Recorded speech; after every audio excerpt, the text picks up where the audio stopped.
రాజమండ్రిలో పవన్ కళ్యాణ్ గారు మాట్లాడినప్పుడు కూడా ఆ మొత్తం అరగంట సేపు నాగేశ్వర్ గారి మీద మాట్లాడాల్సిన అవసరం ఉందా ఒక రాష్ట్ర డిప్యూటీ సీఎంకి?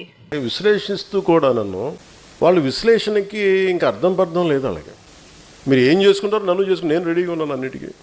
చూద్దాం ఎవరు గెలుస్తారో చూద్దాం. నాగేశ్వర్ గారి మీద ఎందుకు ఈ స్థాయిలో ఫ్రస్ట్రేట్ అయి మాట్లాడుతున్నారు అని చెప్పి ఆ అరగంట మీటింగ్ కనుక మనం చూస్తే తమిళనాడు పాలిటిక్స్ ఆయన్ని చాలా ఇబ్బంది పెట్టేశాయంట. కటౌట్లు హలోగ్రామ్స్ పెట్టుకుంటే బాగుంది. అలాగే చక్కగా సీఎంలు అయిపోయారు. నన్ను 15 సంవత్సరాలు రోడ్డు మీద దేకిచ్చినా కానీ తమిళనాడు పాలిటిక్స్ లో విజయ్ హాలోగ్రామ్స్ పెట్టుకొని ఫొటోస్ పెట్టుకొని గెలిచేశారంట. అది ఎట్లా అనిపించిందంటే ఎలా నవ్వాలో కూడా అర్థం కావట్లేదు.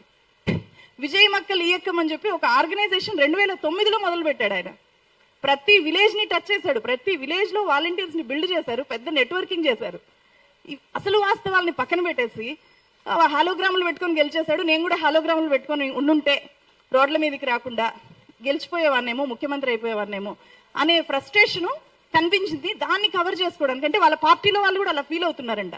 దాన్ని డైవర్ట్ చేయడానికి ఏమైనా ప్రొఫెసర్ నాగేశ్వర్ గారి ఇష్యూని వాళ్ళు ముందు పెట్టి వాళ్ళ విత్ ఇన్ ద పార్టీని ఒక యాక్టివేట్ చేయడానికి ఎప్పుడు ఒక్కొక్క మూవ్మెంట్ కావాలి కదా. సో ప్రజా సమస్యల మీద మూవ్మెంట్ చేయలేరు కాబట్టి ఇలాంటి ఒక ఇష్యూని ఏమైనా తీసుకున్నారేమో అని కూడా అనిపించింది నాకు.